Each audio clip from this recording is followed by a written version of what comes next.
آیا د حشر میدان کې چې ستا د پیغمبر په اولاد باندې ستا د پیغمبر په ورونو باندې ورونه کم چې هغه چاته ورونه ویلي دي هغه صحابه کرام دي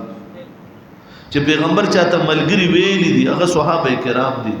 او چې هغه خلکو باندې تهمت لګېدو معاذ الله هغې پسې کنځل کېدل معاذ الله ما او تا اورېدل او زه ویرېږم چې بس اوس به دې ځم مولانا خانزیب صاحب یې پرون شهید کړو مولانا عبیدالله صاحب یې بل ورځ شهید کړی دی مولانا فلانکې صاحب چې دی هغې نه مخکې شهید کړی دی مولانا فلانکې چې دی هغې نه مخکې شهید کړی دی مولانا حامد الحق صاحب چې دی هغه ته په حقانیه په جامع مسجد کې بم کېښود مولانا سمیع الحق رحمت الله علیه په چړو باندې سورې کړو او داسې زمونږ چې نور څومره اکابر دي یو ځای کې به بل ځای دا ټولې شهیدان کړي دي زما نه به هم دا بچي پاتې شي او ما به قتل کی نو بس زه دلته راشم نو تاسو ته به تسبیحات بیانوم